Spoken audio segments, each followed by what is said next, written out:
Hey guys, welcome back to the Head Up podcast. Today we've got a very special guest on, Tupou. How are you, mate? Yeah, good boys. Thanks for having me. Yeah, it's a pleasure, mate. Yeah. Today we're just going to get in and talk about footy, life, and get into it, mate. So Sweet. Without further ado, go away, Connor. Yeah, so what we like to do before we start our podcast is we have like a little segment called the set of six. So basically, I'm going to ask you 6 quick fire questions, and then you say like yes or no or what comes off the top of your head. Sweet. All right, let's get started. Favorite fast food? KFC. Oof. Rugby league or rugby? Rugby. Who's winning the grand final this year? Penny Panthers. Come on, boys. Best player in the NRL at the moment? James Fisher-Harris. Favorite NRL team? Penny Panthers. Come on. Bring back the Biff, yeah or no? 100%. Bring back Yeah, the Yeah, that was pretty good. There's normally some controversial stuff that happens in that, so that wasn't too bad from you.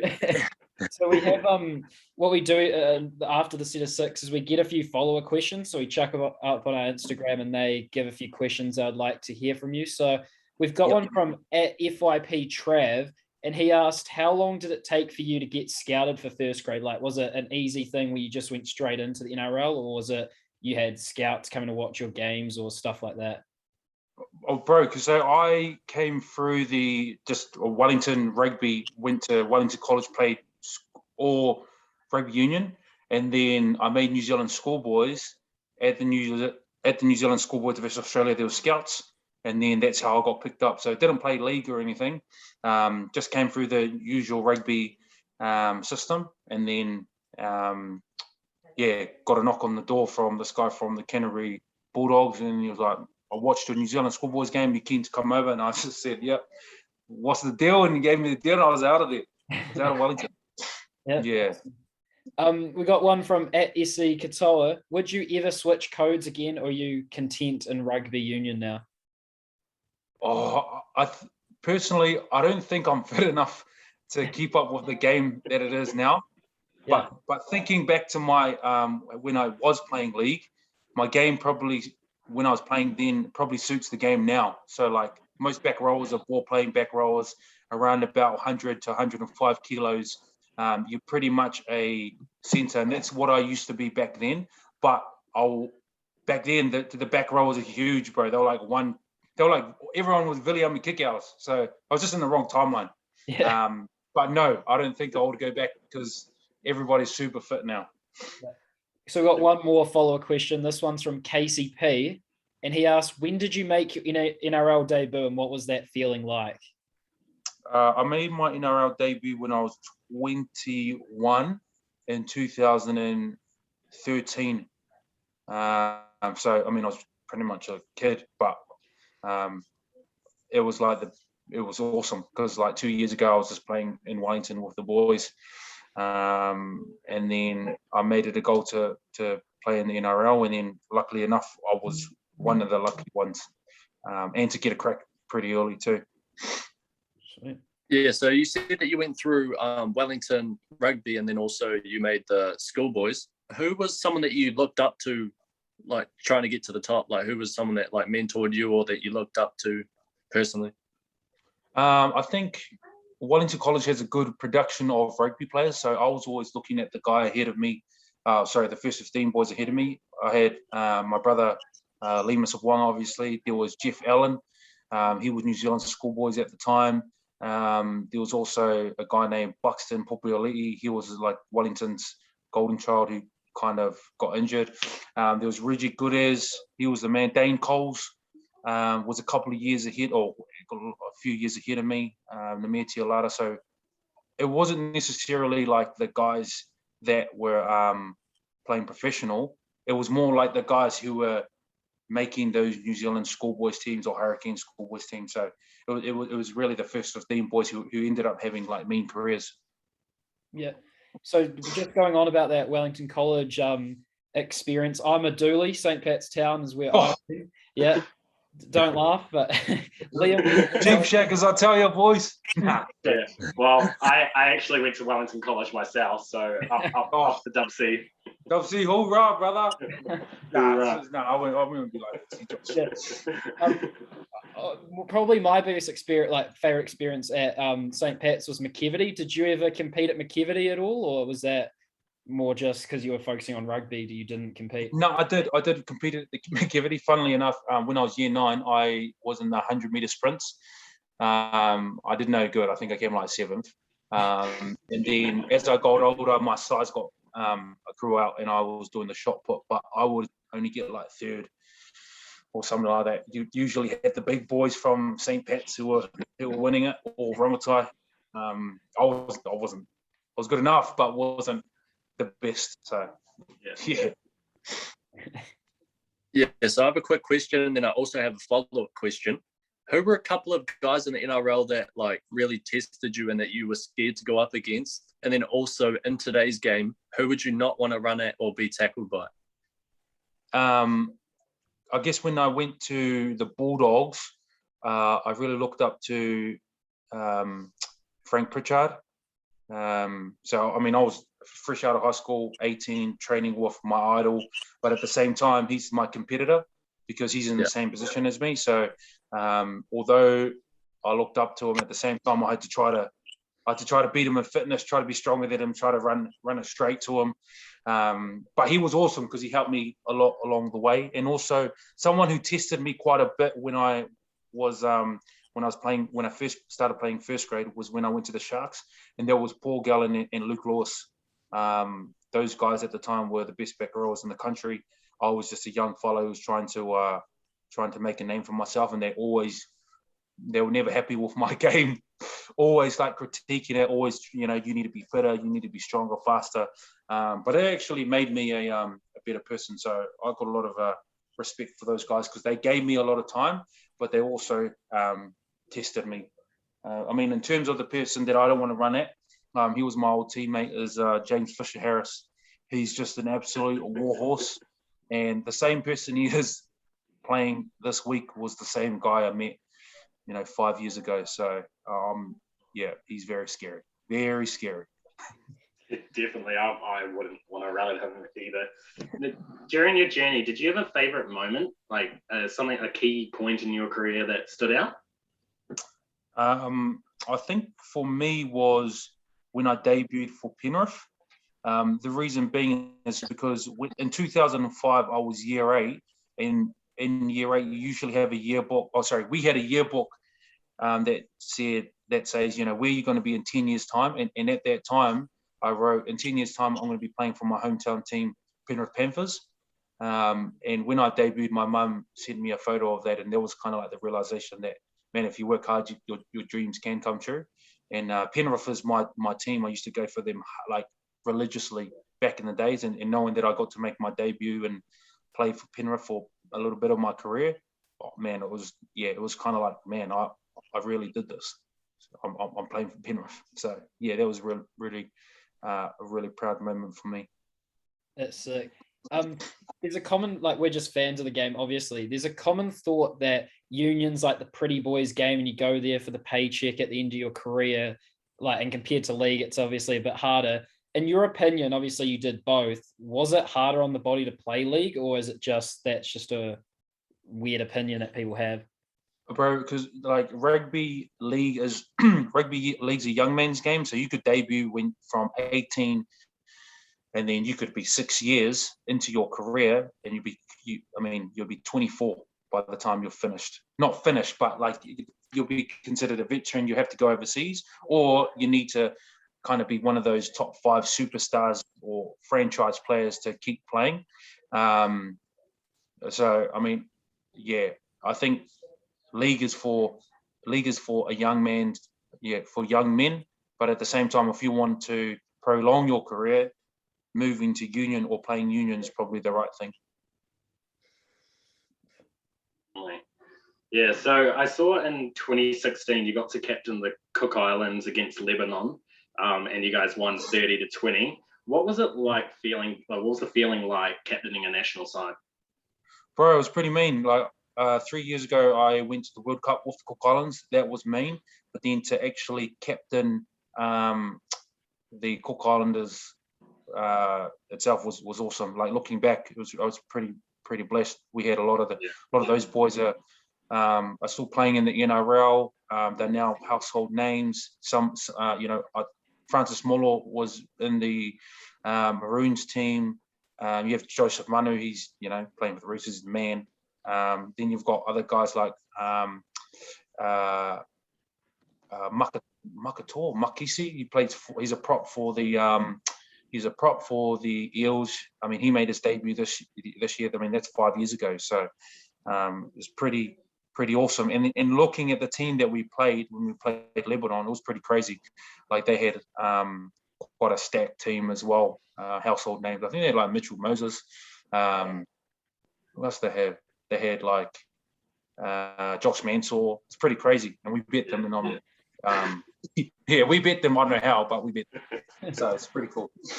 Yeah, just to follow up on that Cook Islands question, do you think that Cook Islands will match with like Tonga and Samoa and All Blacks and Aussie in like the next few years? Do you think do you think they have the players and like the strength to? 100%. So a lot of the senior boys now, like looking back at 2013, we were all quite young and like just establishing our career. Taking it to the nines, a lot of the young guys back then, we were now old enough to like now kind of encourage a lot of the younger boys to commit to the Cook Islands. Now we're going to we're supposed to go to the World Cup, but also a lot of the younger guys are now more like, oh man, you know what? I'm a proud Cook Islander. We're going to be like Tonga. Just go play for my, I guess my island nation rather than the place I grew up in. So we're a lot further on than what we were a couple of years ago, and now it's quite attractive to play for the Cook Islands. Especially you've got guys like Brad Takarangi, Alex Glenn, the other guys who are spearheading like the reason why you should play for Cook Islands. And when you got guys who play like 300 games, you're like, yeah, sweet. I'm not going to say no to a veteran. But yeah, it's mean to see the boys kick on. Yeah, absolutely. Obviously, you've played with the Sharks, Panthers, Southland, Cook Islands, and of course, schoolboy footy. What would you say was like your most enjoyable time playing rugby league? Like, did you have a favourite season or moment? I think it's when I was with the Highlanders. I mean, I only played one game. Like that's, one game, sweet as. I mean, it's not much, but that year I got to play with my brother, like travel the world. I went to like South Africa. I went to Australia. Went around New Zealand, and I was just learning the game at the time because I had to relearn the game. The game changed in 7 years. I got to know a lot of the boys.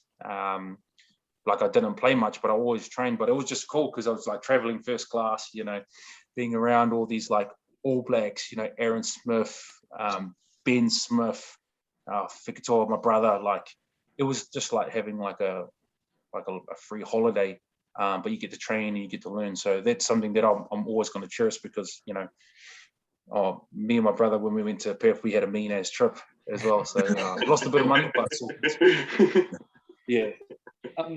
Talking about big names, just going back to that New Zealand schoolboys team, was there any like big names in that team? Obviously, you sometimes see some stacked as years. Yeah, bro. Schoolboys. Man, we had a pretty mean team. We have Ofa Tongafasi. We had Michael Whareolofa when he was, obviously when he wasn't when he was healthy. There was Bryn Hall. There was Malakai Victor. There was TJ Perenara. Who else was there? There was Jason Emery. There was, who else was there? So there was Scott Eade. Who else was our locks? So I mean, obviously TJ Perenara, Ofa Tongafasi, they're pushing past around 50 games for the All Blacks now. I think TJ's at like 70. And you've got your stalwarts of Super Rugby 100 gamers like Brent Hall, which is there was Fraser Armstrong as well. He's with the Hurricanes. He's played about 40 games for them, 50 games. So we had a pretty solid team. Yeah. Going back like to your rugby league days, you obviously had the experience playing the Auckland Nines. Connor and I actually went to it at one time, and I think Liam went with us as well once. What was that experience like? Like I remember as a fan, it was amazing, but what was it like as a player playing the Auckland? Well, I don't know if you went to the one where I tried to pump Tamalolo, but I ended up getting rolled, bro. It was awesome. It was awesome feeling. Like it was like sevens kind of atmosphere. But I'll never forget the nines because they paid me like it was something like 300 and like or 400 bucks every year because I was part of this ad where Tamalolo. I tried to stop Tamalolo by like putting a shoulder charge on, bro, and he bumped me off like. So they used that as like an advertisement for like the next 5 years, and I was just getting paid to look like I was getting getting paid because I was one of the guys who were big hits of Auckland Nines. But it was mean, bro. It was literally like a party atmosphere. We were kind of like rock stars. I mean, yeah, we were rock stars. You kind of got to do whatever you want. Clubs are. Go into any clubs, free drinks. The rugby is like, I mean, if you guys know what it's like in the atmosphere, it's quite party centric. For a player, as much as we wanted to go mean, you kind of there just to have a good time. You know what I mean, boys? Yeah, definitely. So, so I'm a Christian and I go to a Rise Church here in Auckland. And a couple of years ago, we had a summer camp where you came to speak to some athletic people about. Yep, and I remember talking. I think I came up to you and asked a question. I can't remember it off the top of my head. Something about how to like I get my teammates to get along with me because I'm a Christian or something along the lines. But did Christianity impact your game? And if so, how? Bro, 100% it did because. One thing about rugby, bro, it's high pressure. Everything's performance based. So like mental health is quite big. Like a lot of these demons that you're fighting every single day, every single week, it's all around like the opinion of someone else's approval. So my faith was quite important. Not only just to, I guess, use, but also to share as well. Because I mean, I was going through that, but a lot of my mates were going through the same stuff. So, I mean, being a Christian myself was really important. Don't get me wrong. You in the rugby circle, you've got so much distractions. You've got girls, parties. You got free everything. So you've really got to like to set yourself apart when you're talking about or when you're choosing to be a believer or to be a Christian. So that's something that I was lucky enough to get right. And I had some good people around me at the start of my career. Don't get me wrong, there's a lot of times where it's like, far out, God, where you at, bro? You look at all the things that are around me, man. But I'm a big, I'm really glad that I was able to establish myself and with my friends at the start of my career. Because if I didn't, bro, I'd just be quite lukewarm and, fall into temptation. There's plenty of temptation in rugby. And just following up, did that the Christianity improve your relationship with players and coaches? Yeah, bro. So yes and no. So no, as in like when you first go to a new club. I went to 3 new clubs, 5 new clubs. Yeah. So I was like, at the Bulldogs, I wasn't a Christian. Got into trouble. Moved to Cronulla, became a Christian. Then I went to the Bulldogs. Then I played NRC, which is like NPC in Australia. Then I went to Cronulla. Then I went to Highlanders, went to Stags. So those were like different opportunities for me to make sure that I was setting myself apart. But yeah, like I said, it's just like, it is something that me and my friends had to continuously work on. Also kind of like, well, what I mean by yes and no, no as in like when you first turn up, I'm like, bro, do you want to have a drink? And you're like, nah, all goods, bro. I'm not about that life. Or they're like, bro, do you want to, just being transparent, boys, do you want to do a line? You got to be like, nah, bro, I'm not about that life. They'll be like, why? Like, well, I'm actually a Christian. They'll be like, oh, far out. So their perspective is like, bro, this guy's one of those weird guys. But as you slowly stop, as you continuously say no, it kind of builds respect to the boys and to the teammates, to your coaches, and then after a while they're like, bro, this guy's legit, this guy's the man. I've got respect for someone who can hold their own or be a believer. So Yeah, does that make sense? Yeah, respect. Definitely, right. Yeah. Yeah, well, So- we'd like to thank you for your time, Tupou. We're going to wrap it up here. We just want to thank you for coming on the podcast. We really appreciate it. And if you're not following the Instagram already, follow the Head Up Podcast. Also follow Tupou on Instagram as well. And yeah, thank you guys. Cheers. Awesome. Thanks, boys. Thanks for having me. Up the Penny Panthers. Yeah. Bye.